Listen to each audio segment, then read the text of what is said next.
Lo que voy a pretender a lo largo de esta hora es que ustedes lleguen a la conclusión del porqué de ese título. Si un título está bien puesto, debe de ser la mayor síntesis, pero más explícita, de lo que se puede hacer de algo que puede ser enorme. Y en ese título se habla de luz. Intencionadamente en la palabra luz ya se ha escrito de una manera determinada. Luego está la palabra revolución y luego está ciencias de la vida y de la salud y luego siglo XXI. Si ustedes unen eso, lo primero que tienen que pensar es que lo que está pasando y sobre todo lo que va a pasar con la luz va a suponer una revolución científica y tecnológica en términos generales en el siglo XXI, de las cuales la medicina va a ser neta beneficiaria. Va a contribuir de manera decisiva a avances realmente espectaculares. Si esto es así, probablemente el concepto que ustedes tengan de luz al entrar en esta charla y el que tengan al salir de esta charla, les va a cambiar un poquito. Espero convencerles de que lo que ustedes entienden por luz en estos momentos probablemente es una arena en la segunda playa del Sardinero. Con lo cual, rápidamente llegarán a la conclusión de que hay muchas cosas que hay que conocer y probablemente aclarar, y muchas veces simplemente caer en la cuenta, ¿vale? Bien, pues esto lo podría hacer de muchas maneras, pero lo que voy a hacer es tratar de hacer varios vuelos, apoyado por imagen, varios vuelos en el sentido de que rápidamente ustedes vayan captando de qué estamos hablando y ustedes mismos empiecen a sacar sus propias conclusiones. En un momento determinado llegaremos a darnos cuenta de que a lo mejor esto de la luz es algo importante y entonces quizá merezca un poco aclarar algunos conceptos.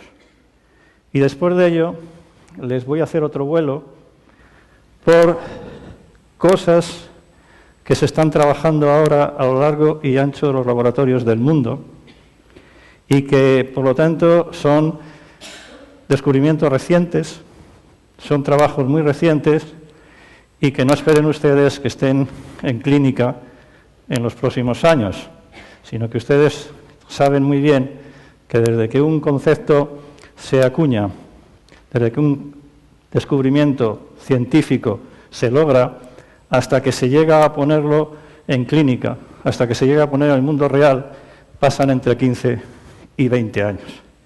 De ahí que sea tan importante en los países avanzados que no se corte la cadena de lo que se llama la investigación, porque si se corta no va a producir el efecto en los tiempos cercanos, sino que va a ser un vacío a medio o largo plazo, pero se va a notar. Bien, pues dicho eso, les preguntaría que qué piensan ustedes que están viendo ahí. Y lo que ustedes están viendo ahí no es ni más ni menos que la fabricación de un stent. Porque un stent se fabrica con láser.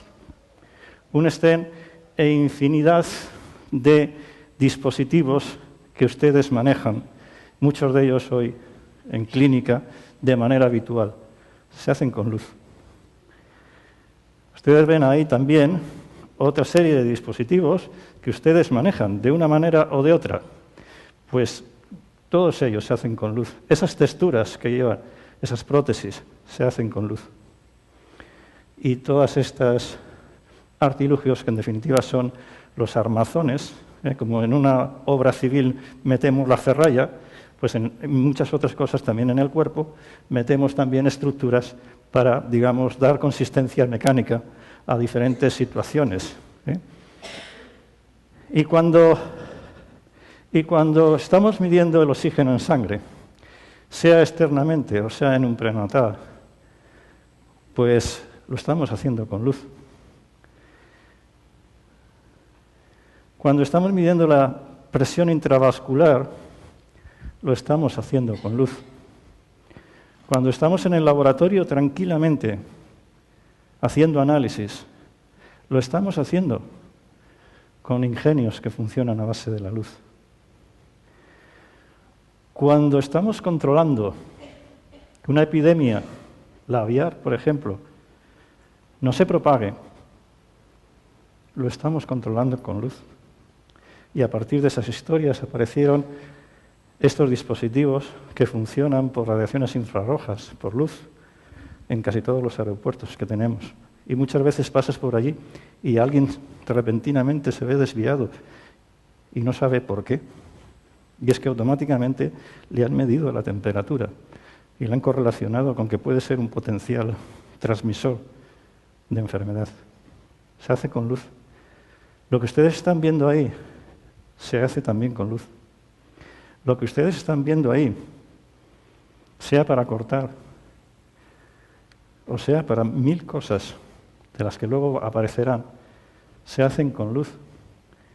Cuando estamos tratando una hiperplasia de próstata benigna, lo estamos haciendo con láser, de manera no invasiva prácticamente, de tal manera que el paciente se puede ir a casa casi en el mismo día, evitando infinidad de efectos colaterales.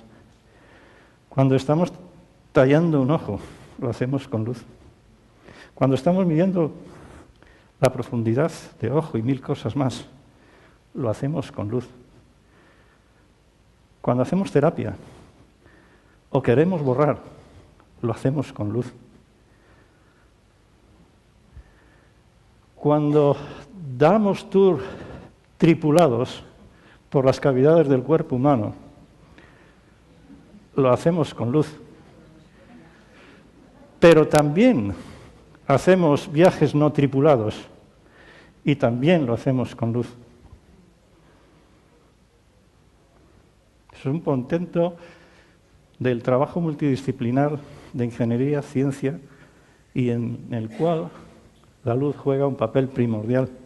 De manera natural se puede ir descubriendo cuál es el estado interno y, por lo tanto, todo eso queda grabado, o incluso hay ingenios en el que llevan cargas en la que en el sitio adecuado las sueltan, como si fuesen bombarderos, pero a lo mejor bombarderos de medicina para curar. Quizá ya solamente en este primer vuelo de cosas que están operativas les haya hecho caer en la cuenta de que esto de la luz probablemente es algo realmente que merece la pena tener una atención. Y así lo creyó hace años la Unión Europea, cuando declaró a la fotónica, es decir, las ciencias y tecnologías de la luz fotónica, hacer cosas con luz, la declaró Key Enabling Technology, tecnología clave para el desarrollo económico de Europa, no para el desarrollo científico. Esto es muy importante, este matiz, porque si es por el desarrollo económico, es que detrás están todos los estudios económicos pertinentes, porque se llegó a la conclusión de que los productos, ingenios, trabajos relacionados con la luz van a suponer más del 10% de la economía global europea. En esto Europa fue por delante, y Estados Unidos, al cabo de unos años, yo veía que había observadores americanos en Bruselas. A pocos años, Estados Unidos llegó también a declararla, a la fotónica, tecnología esencial para el desarrollo de la nación. Y asimismo lo hicieron muchas otras grandes actores del globo terráqueo. Las Naciones Unidas también se han hecho eco, y por eso este año la han declarado el Año Internacional de la Luz, y ustedes han tenido un gran acierto en el contextuar las jornadas dentro del Año Internacional de la Luz. Bien, pues dicho esto, vamos a pasar, ya que nos hemos dado cuenta de que esto de la luz puede ser algo interesante, pues a lo mejor conviene aclarar qué es esto de la luz, qué parámetros tiene la luz, algunas cosillas, muy pocas, para andar por casa. No se preocupen que no van a tener más que una ecuación que va a ser una división, nada más. Todo lo demás desaparece.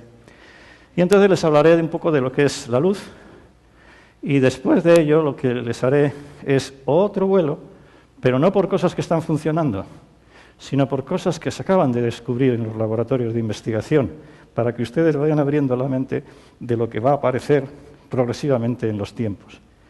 Y si me da tiempo, en la parte final incluso les haré 3 ejemplos de cosas que son realmente disruptivas a futuro, de cosas que se están haciendo ahora que van a producir cambios muy, muy relevantes.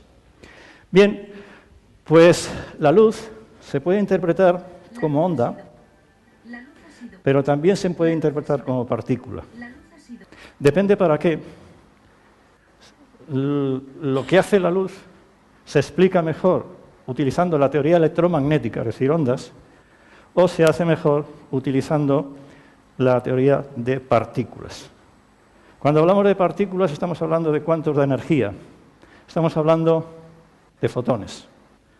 La partícula elemental de la luz es el fotón, que no es ni más ni menos que una pequeñita canica, muy, muy pequeñita, que no tiene masa, pero que transporta energía. Y lo que es muy importante es que viaja a una velocidad inmensa.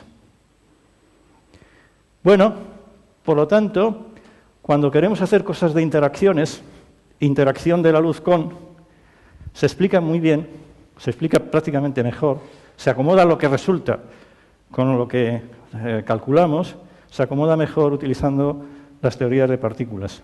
Pero cuando hacemos cosas de propagación, se acomoda mejor cuando lo hacemos con teorías de ondas, ¿no?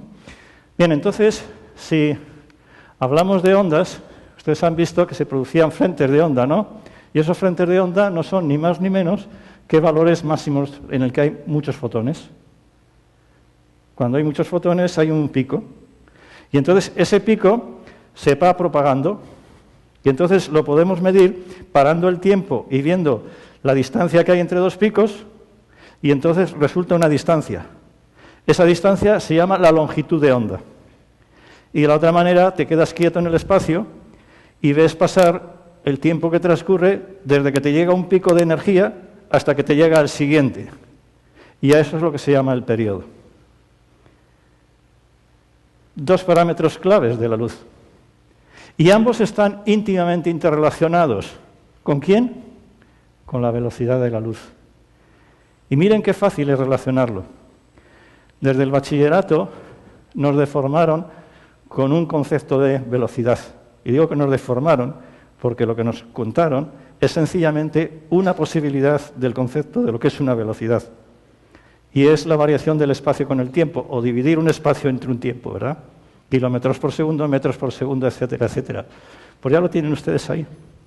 Dividan la longitud de onda entre el periodo y lo que tienen ustedes es la velocidad de la luz. Muy fácil de recordar. Entonces, la velocidad de la luz, ni más ni menos que 300.000 kilómetros por segundo. Bueno, por lo tanto, podemos pasar de longitud de onda a frecuencia a través, sencillamente, de la velocidad de la luz. ¿Vale? Algo muy fácil de hacer. Y hemos dicho que los fotones transportan energía. Pues sí, señor, los fotones transportan energía y está cuantificada. La energía que transporta cada fotón es la otra fórmula que vamos a utilizar, es la constante de Planck H, un valor, como diríamos 10, multiplicado por la frecuencia del fotón. Luego, conclusión, si cambiamos la frecuencia del fotón, cambiamos la energía que transporta cada fotón. Luego podremos tener fotones muy poco energéticos, muy poca frecuencia, mucha longitud de onda, y podremos tener fotones muy energéticos. Tan energéticos que la energía de uno solo de ellos puede ser suficiente para romper la energía de enlace. Solo uno, con solo uno se podría romper la energía de enlace y por lo tanto producir una disociación. Con uno solo. Pero si además somos capaces de generar grandes flujos, pues lo que vamos a tener son unos ejércitos inmensos que enseguida les voy a detallar. Lo que están ustedes viendo ahí es un conjunto de fotones dentro de lo que vemos, dentro de lo que el ojo ve, todos ellos con el mismo número. Y por lo tanto, el color que nosotros veríamos sería el color blanco. Eso sería una radiación blanca, porque tiene todos los colores. Y lo que les estoy haciendo es demostrar que todos ellos se dividen en fotones de diferentes frecuencias. Luego, eso quiere decir que lo que hemos entendido nosotros por luz hasta este minuto era lo que el hombre ha entendido, era lo que el ojo veía. Fotones de frecuencias que el ojo veía. ¿Pero es que no hay fotones por debajo? ¿Es que no hay fotones por arriba? Probablemente la charla de ayer. Habría que reconsiderar algunos temas, puesto que todo lo que hablábamos del sueño era la influencia de los fotones que se ven. Pero es que los que no se ven también nos están afectando. ¿Me entienden? Y por lo tanto producirán efectos. Pues muy bien, luz es todo ello. Luz es lo que vemos, pero luz también son las radiaciones ultravioleta, que son muy energéticas. Y luz son las infrarrojas. Y luz son los rayos X.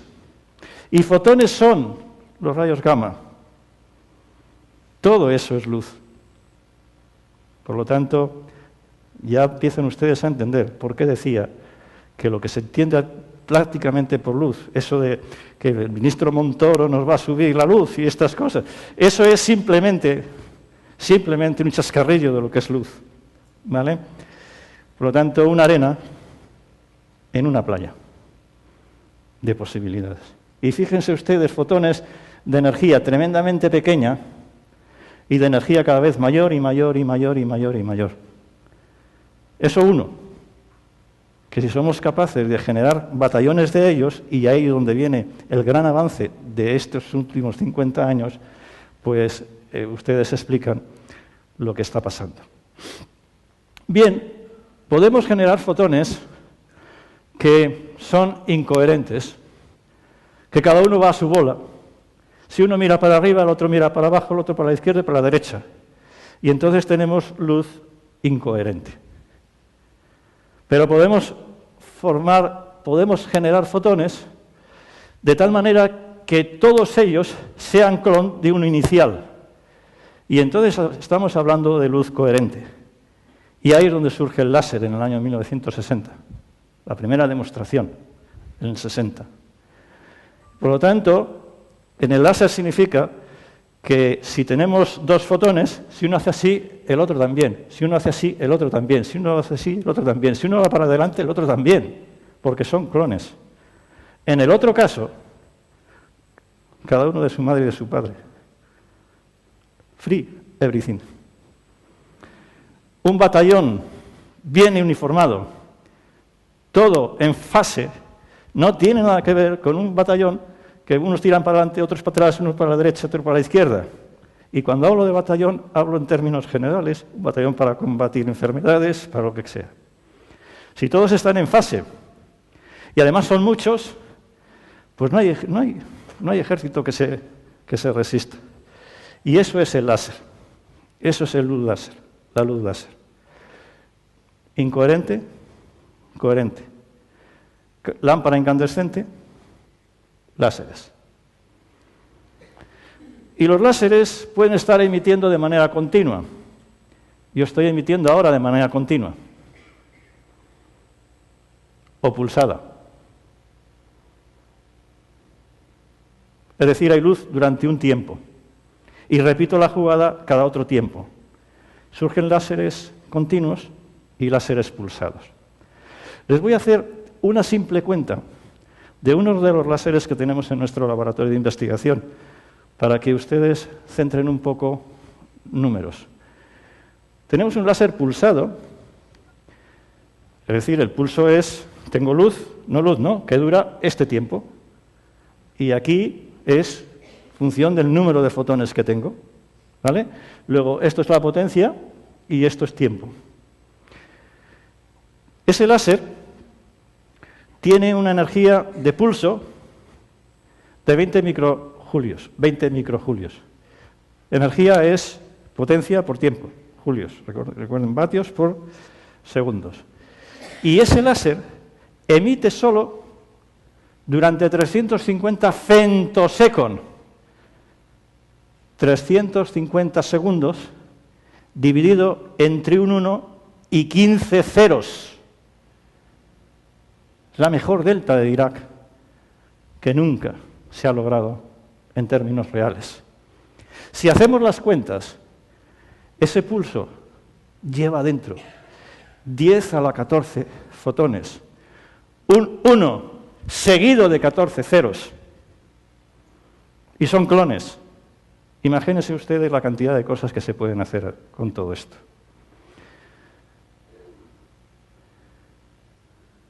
Este es otro de los láseres, pulsado también,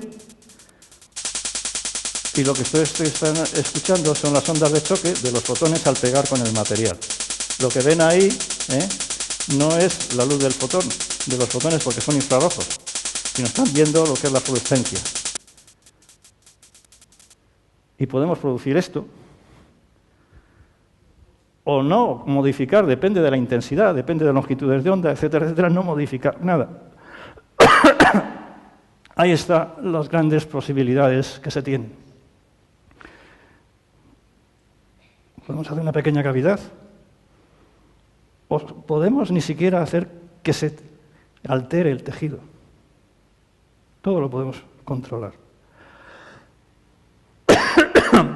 O podemos, como ustedes están viendo ahí, sencillamente arrancar unos cuantos iones y electrones, formar un plasma, y directamente ahí podemos hacer una biopsia del material del que se desprende eso, y descubrir si es tal material o tal otro, y qué cantidad hay de unos átomos y de otros, con láseres intensos.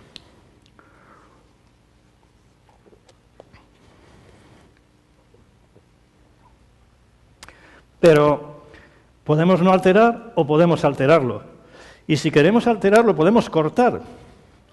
Y podemos cortar, y depende del tiempo de duración del pulso, podemos hacer cortes que queden, digamos, con rugosidades alrededor, por efectos térmicos, o utilizamos láseres femtosecond o picosecond, podemos hacer cortes limpios.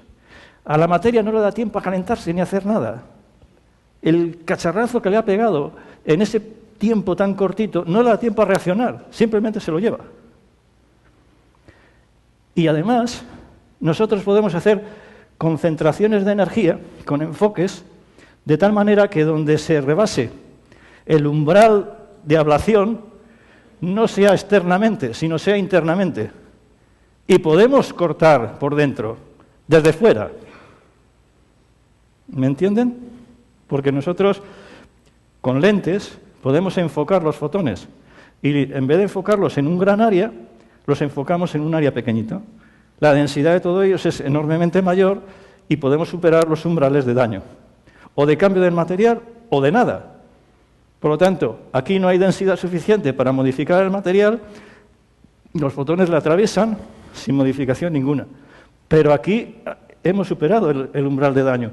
Y entonces nosotros podemos hacer esto, y lo podemos cortar por dentro, desde fuera. La interacción de la luz con la materia nos puede dar reflexiones especulares, o nos puede dar reflexiones difusas, o puede haber absorción, o puede haber transmisión. Todos estos mecanismos se pueden manejar tanto para investigar como para producir cambios, para descubrir cosas, imagen, tumores, 1000 cosas, como para, pues si lo que queremos es destruir, pues lo destruimos.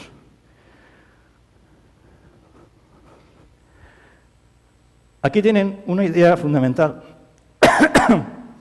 del por qué depende de las propiedades del láser, de la luz, depende de las propiedades de la luz, nos interesan un tipo de luz u otra, depende de la aplicación. Estos son tejidos biológicos, y en los tejidos biológicos la absorción es mínima en esta área, pero es muy grande aquí. Sin embargo, ya ven ustedes que la melanina de la piel aquí tiene muchísima absorción, y la hemoglobina también aquí tiene mucha absorción.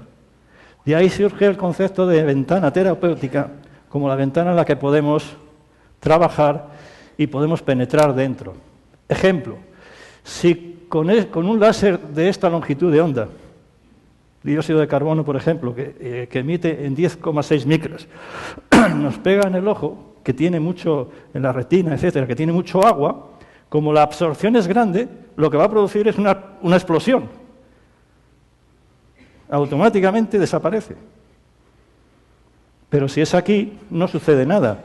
Pasa a través de ello sin producir ningún cambio.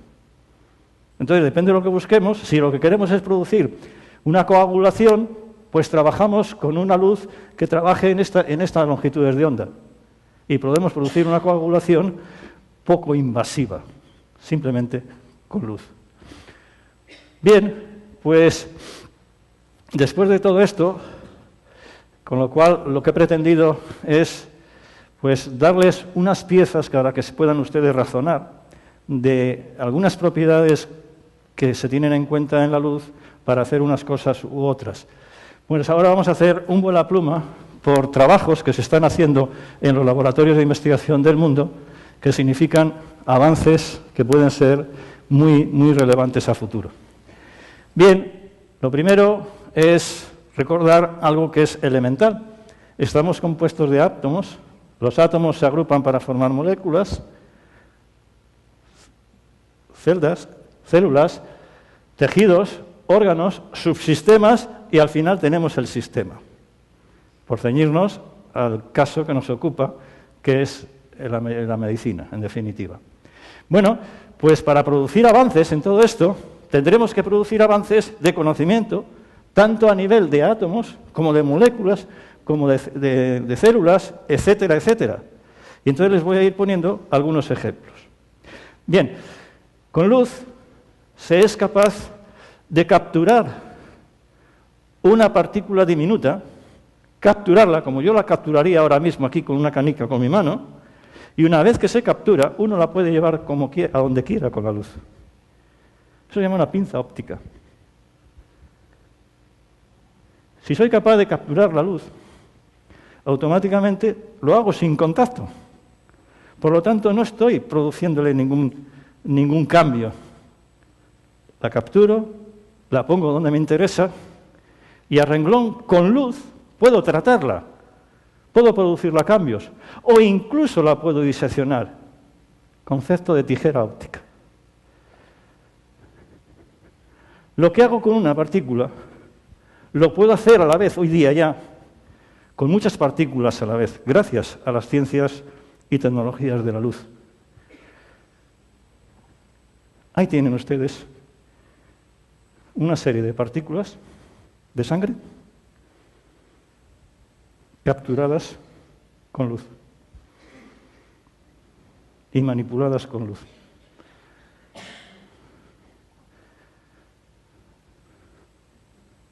Donde ven las luces es donde están los enfoques. Porque la luz, a pesar de que no tiene masa, sí tiene momento. Y ese momento produce una fuerza. Y esas fuerzas las podemos concentrar haciendo concentraciones de luz, porque la fuerza es proporcional a la intensidad de la luz. Por eso la atrapamos. Pero si sabemos atraparlo, ustedes ahora vuelen su imaginación. Y todo lo que ustedes imaginen se puede hacer hoy día. Ahí tienen, por ejemplo, un DNA, el DNA o cualquier molécula de nuestro cuerpo, ¿no? Y la podemos capturar. Ahí ven, por ejemplo, se ha fijado aquí y aquí se fija en esta otra parte. Esta partícula se atrapa con una pinza óptica y luego se manipula. Se puede hacer lo que se quiera con ella. Y si se quiere, se corta. Se investiga, se genera conocimiento. qué lejos quedamos ya de nuestro único premio Nobel. Y digo único, porque es el único que su trabajo lo hizo en España. El otro premio Nobel que tenemos, sus trabajos los hizo en Estados Unidos. Nuestro querido Cajal, que además dibujaba fenomenalmente dibujos de él, ¿vale? Pero él tenía, hace un siglo, 1906, Nobel, hace un siglo, él tenía lo que tenía para ver. Y el ojo, nuestro ojo, es capaz de tener una resolución aproximadamente de 0,2 milímetros. Con un microscopio se puede llegar aproximadamente a 0,2 micras, para obtener así cifras de orden. Pero esos son 200 nanómetros, 300 nanómetros. Microscopios muy sofisticados. Con el electrónico se puede llegar a 0,3 micras. Pero el electrónico ya lo hace con electrones, ya son partículas cargadas, ya es otra historia. Yo estoy hablando de cosas ópticas que no producen ionizaciones. Y entonces, pues en tiempos recientes se ha conseguido batir una barrera límite que había, que era la difracción, el límite de difracción. Y hoy día tenemos ingenios con los que es capaz de resolver 35 nanómetros. Nanómetro significa un metro dividido entre un 1 y 9 ceros. Se pueden ver dos cosas. Por eso, este caballero y otros dos más recibieron el premio Nobel el año pasado. Porque nos han permitido ver cosas en la nanodimensión y verlas de manera automática sin tener a nosotros que dibujar. Estoy hablando de Hell, Eriverzi y Morman. Estamos hablando del conocimiento, de la cadena de conocimiento. Hay que saber cosas a nivel de molecular, a nivel de átomos, a nivel de unión de moléculas, etc. Y claro, aquí tienen ustedes lo que se llama la fentografía. Otro trabajo que supuso premio Nobel, que a lo mejor ustedes tienen la fortuna de poder escuchar este verano, en junio, en la Madalena. Estoy hablando de poder hacer fotografías del proceso de una reacción química, en el que se producen disociaciones cada aproximadamente 10-15 femtosegundos. Femto, 10 a la menos 15. No lo podemos hacer con cualquier cámara. Con ingenios de luz se ha conseguido ir fotografiando la evolución de una reacción. Y eso se llama ganar conocimiento, es ciencia. Y eso es lo que da el entender y eso es lo que da luego el producir nuevas cosas. Fentografía. De alguna manera, los láseres femtoseco que se utilizan aquí se utilizan como si fuesen flashes.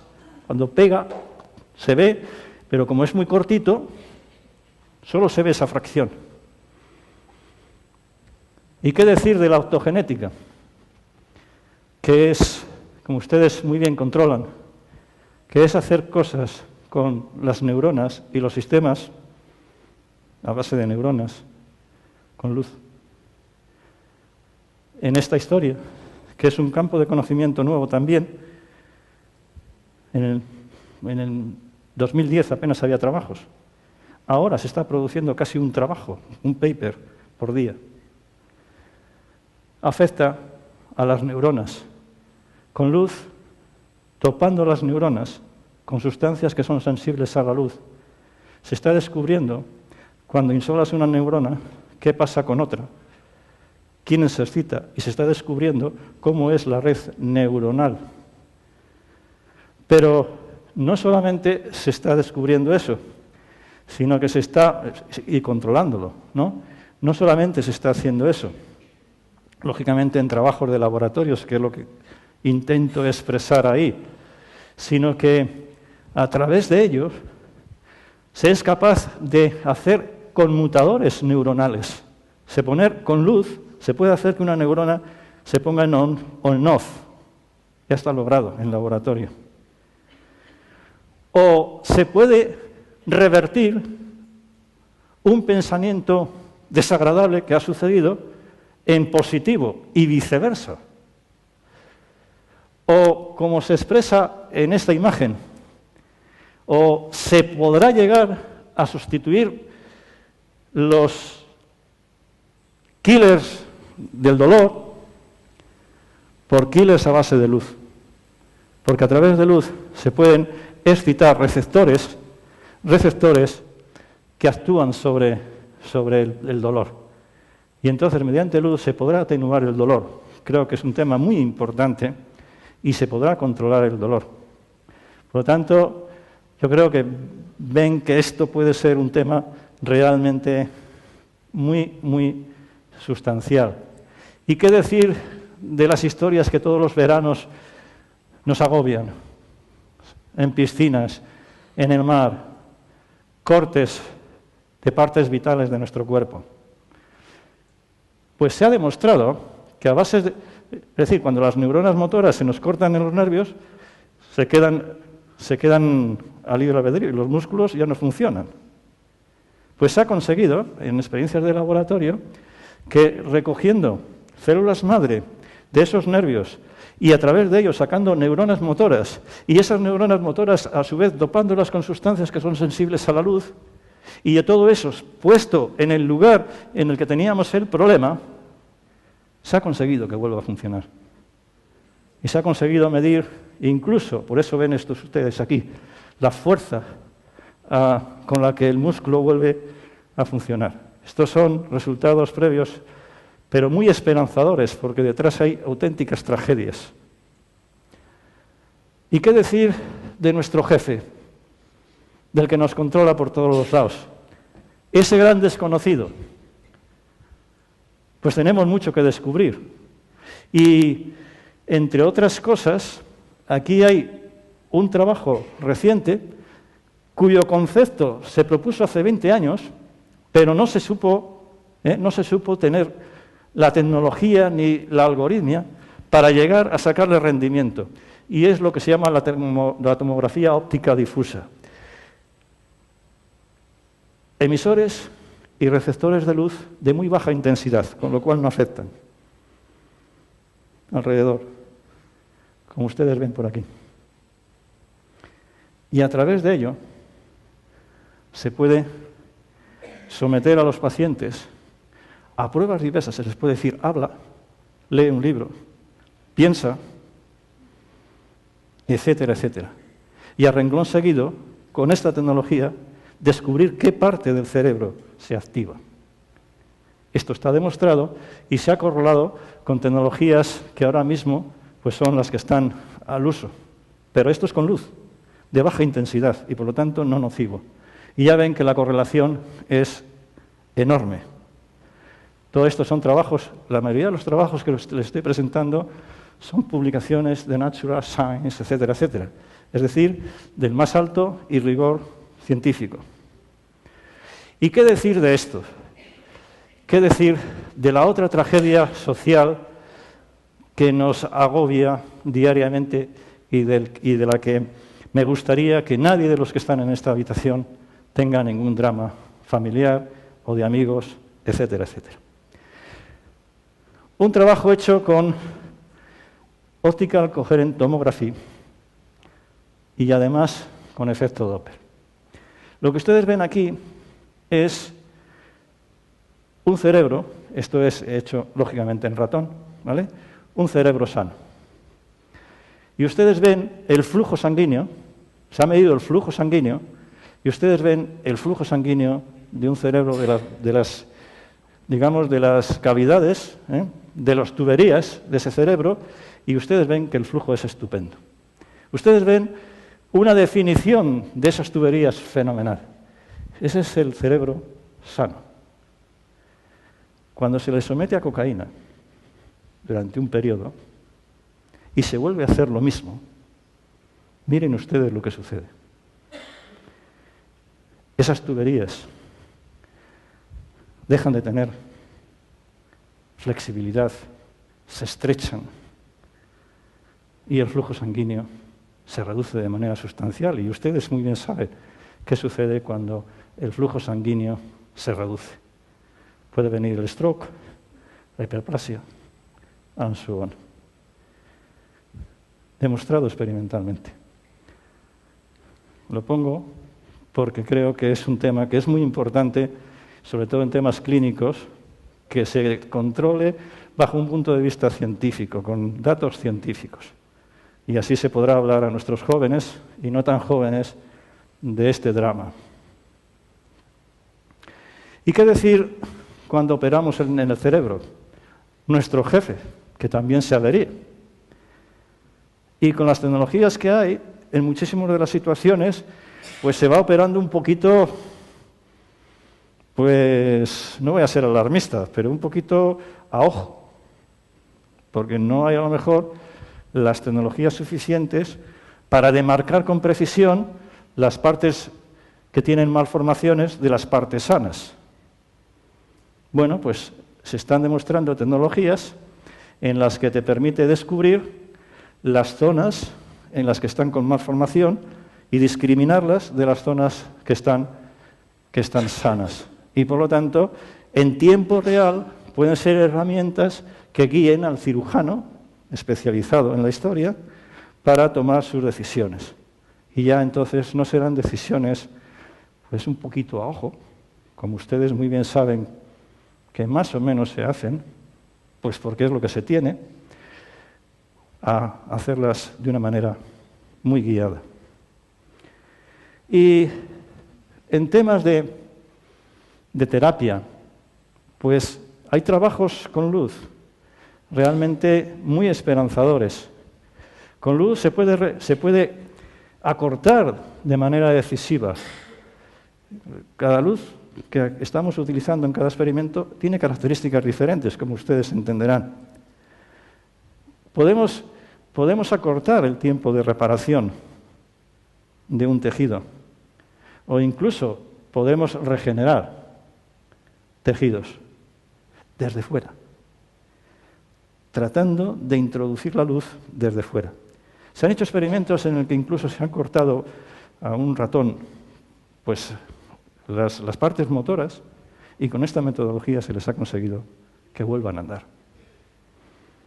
Temas muy importantes porque además no son invasivos.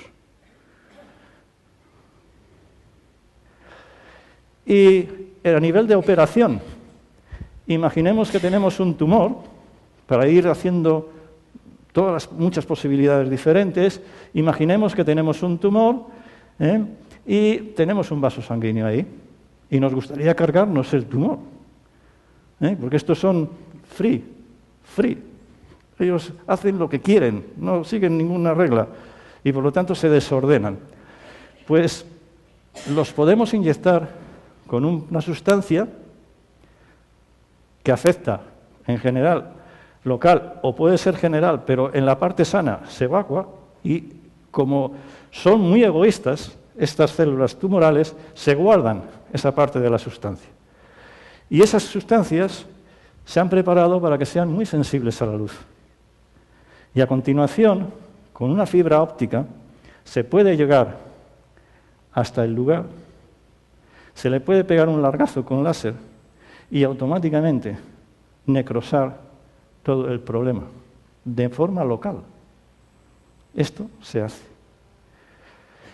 ¿Y qué decir cuando se hacen los dramas típicos de cáncer con quimioterapia, en el que le metemos pues un bombardeo al cuerpo en general?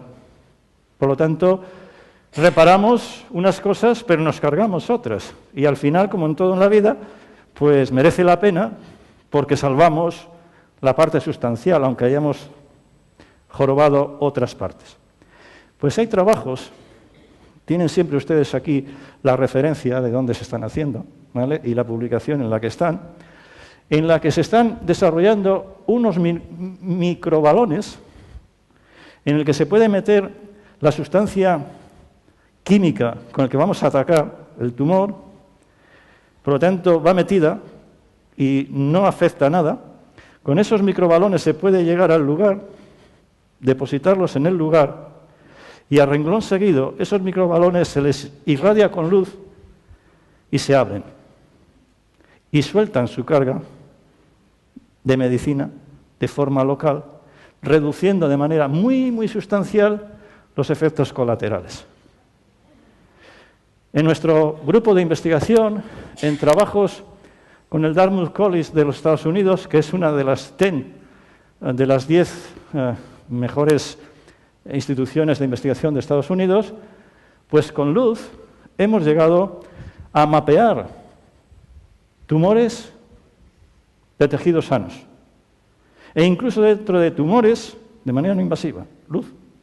E incluso dentro de tumores hemos llegado a discriminar 5 diferentes niveles, tipos de tumores, de manera no invasiva. Esto incluso tiene una patente que es propiedad de Dartmouth College y de la Universidad de Cantabria. Con los equipos del doctor Revuelta, recientemente jubilado, pues hemos estado haciendo trabajos, bueno, ahí tiene el doctor Bernal, Revuelta, en cirugía cardiovascular, ¿vale? Pues hemos estado haciendo trabajos con luz para medir la calidad, el estado de las paredes de las venas, de las arterias. Porque ya saben ustedes que les puede pasar esto que aquí se indica si mecánicamente se destruye. Y cuando eso sucede, ¿qué sucede? Pues suelen ser muertes súbitas, ¿vale? Pues en nuestro laboratorio hemos hecho trabajos para con luz medir la consistencia de esas paredes. Y para ir concluyendo, todo el mundo tiene smartphones en el bolsillo. Y hace unos años, una serie de mentes lúcidas pensaron que en el mundo hay más de 70.000 operaciones que ni siquiera tienen un osímetro. Un osímetro. Ni siquiera un osímetro. Se hacen ni siquiera sin osímetro. Ni siquiera. La diferencia de muertes entre el mundo en desarrollo y el desarrollado está multiplicado por 10.000 en los quirófanos. Y la idea fue, con los smartphones tenemos casi un ordenador impresionante. Tenemos cámaras, tenemos 1000 cosas. Si fuésemos capaces de desarrollar pequeños artilugios alrededor del smartphone e integrarlos con el smartphone, podríamos hacer un análisis en una campaña en África o en otro sitio y automáticamente ese análisis ponerle en Harvard. Podemos hacer un análisis, podemos hacer una imagen, podríamos hacer infinidad de cosas. Con lo cual, pues, los países en desarrollo, la gente que está trabajando en los países en desarrollo, podría tener acceso a equipamientos muy sencillos, pero que supondrían saltos bestiales en la situación. Y se empezó a trabajar en ello, y esto está revolucionando y socializando la medicina. Lo que inicialmente se pensó para los países en desarrollo, resulta que ahora los mayores consumidores son los países más desarrollados, porque se ha producido tal avance que hoy día, con un smartphone, podemos tener osímetros, podemos tener infinidad de cosas que ustedes están haciendo aquí, a través de pequeños artilugios, no caros, nunca de los precios de los laboratorios, unidos a los smartphones. Por esto decía que esto es una revolución que está socializando la medicina.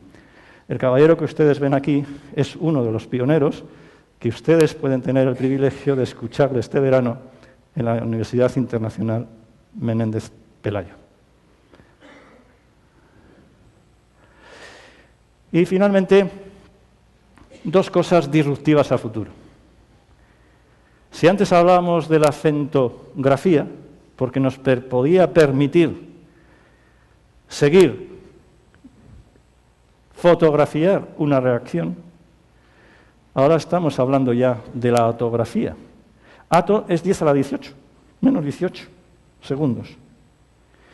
Un 1, un segundo partido por 10 elevado a 18 ceros. Por un 1 y 18 ceros de tiempo. Bueno, pues el tiempo que tarda un electrón en darle vuelta a un núcleo, pues prácticamente es unos atosegundos. Y entonces, con estas técnicas se puede llegar a fotografiar la trayectoria del electrón. Será la primera vez que se haga. Pues se supone que, pero será la primera vez que se haga.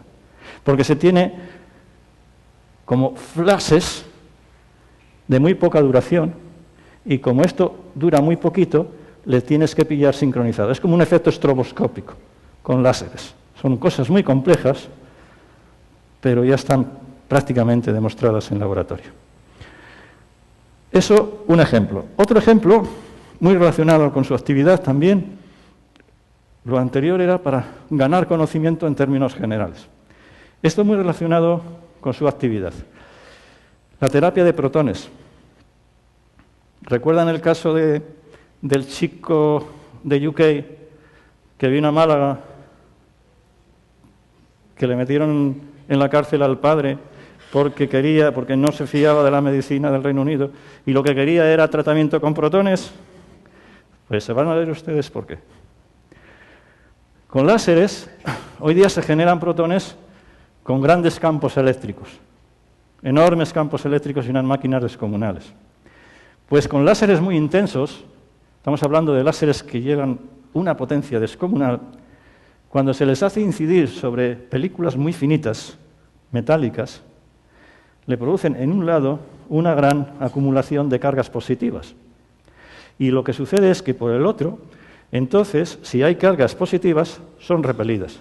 Y las cargas positivas son los protones del núcleo. Y entonces se ha conseguido, con láseres, generar haces muy finos de protones. ¿Cuál es la diferencia entre los protones y otras partículas? Pues la gran diferencia es que otras partículas, cuando las metemos en el cuerpo humano, la mayor absorción se está produciendo en el momento de la interacción y cada vez va siendo menor hacia adentro. Claro, si el tumor le tenemos interno, nos hemos cargado gran parte del tejido bueno que teníamos. Sin embargo, cuando se hace con protones, resulta que, entre otras cosas, se produce un efecto que se llama la resonancia Bragg, y entonces hay muy poca absorción al entrar. Esto es superficie y esto es profundidad.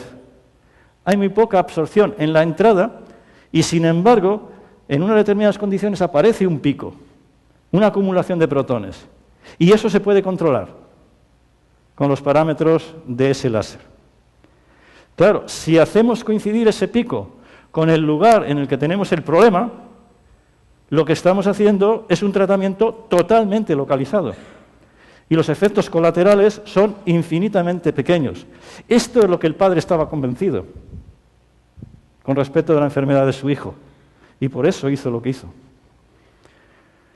Y esto, quien ha descubierto esto, también le pueden ver ustedes en la Menéndez Pelayo en junio, es hacer lasear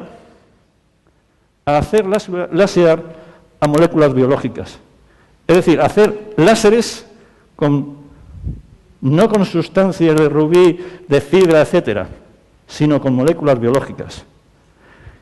Y esto está demostrado en Harvard y en el MIT. Jun será uno de los ponentes de ese curso que les estoy anunciando. Bueno, para concluir, espero que ustedes hayan sacado las conclusiones que este vídeo, cedido por el SPI de los Estados Unidos, les presenta. En cualquier lugar del mundo, nuestros días comienzan con luz. La luz está en todos lados. La luz es vida. La luz nos conecta unos con otros, de cerca o de lejos. Entretiene e inspira tanto a jóvenes como a viejos. La luz nos permite ver cosas que nunca imaginamos. La luz será el motor de las economías del futuro. Con la luz podemos diagnosticar y tratar enfermedades. nos ayuda a proteger y a hacer seguras nuestras comodidades. La luz será esencial en el descubrimiento y obtención de soluciones a los problemas más urgentes de la sociedad. Cuando las luces se apagan, Bien, al final del día, todo lo que he tenido el gusto de compartir con todos ustedes justifica el título que les había puesto como cabecera de la charla, y justifica el que por primera vez en la historia, el año pasado, se ha concedido los premios Nobel de Física y de Química a 6 personas, todo ello en trabajos hechos con la luz. Por todo lo demás, muchas gracias por su atención.